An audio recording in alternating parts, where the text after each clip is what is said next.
Nous sommes au cœur de Bruxelles, dans les Halles Saint-Géry, pour voir une exposition sur la libération de Bruxelles. Parlez-nous un peu de cette exposition, de sa construction. Alors l'idée, c'est qu'on a un patrimoine photographique exceptionnel sur cette libération, sur ces événements. On a tous en tête des images iconiques, des femmes qui se ruent sur les soldats, des enfants qui veulent leurs autographes, mais il y a aussi d'autres images. Et donc l'idée, c'était de montrer ces différentes facettes. On sait que la libération de Bruxelles, c'est un événement qui s'est déroulé sans grand combat majeur, mais il y a quand même eu quelques affrontements, notamment autour de la place du Trône, l'Oberfeld commandant tout. Il y a eu l'incendie du palais de justice, qui est vraiment un événement très très emblématique et pour lequel il existe des photos magnifiques. Donc l'idée, c'était de se servir de ce patrimoine photographique pour évoquer la période qui va grosso modo de septembre à novembre. Alors pourquoi on a choisi ces périodes-là?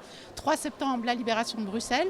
3 novembre, le gouvernement annonce triomphalement que tout le territoire belge est libéré. C'est sans savoir qu'évidemment le 16 décembre va débuter l'offensive von Rundstedt. Mais donc le 3 novembre, on croit véritablement que le territoire belge est libéré. Et donc c'est tous les enjeux de cette après-guerre qui vont s'esquisser dans cette période-là.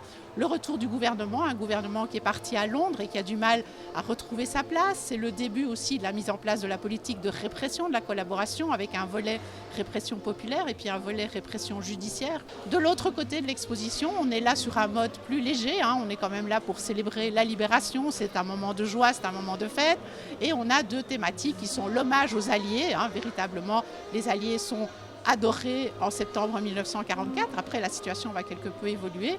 Et de ces liens aussi, il y a toute une série de relations amoureuses qui vont se nouer entre des femmes belges et des soldats britanniques, puis des soldats américains. On a aussi voulu montrer qu'il y a non seulement les Britanniques, mais il y a aussi la brigade Piron, la célèbre brigade Piron, qui est arrivée à Bruxelles il y a tout juste 75 ans, le 4 septembre 1944. Et là, c'est vraiment le délire, et le 4 septembre, c'est la fête partout. Alors, on présente cette exposition ici au Halles Saint-Géry et puis on prépare aussi une fête, visiblement.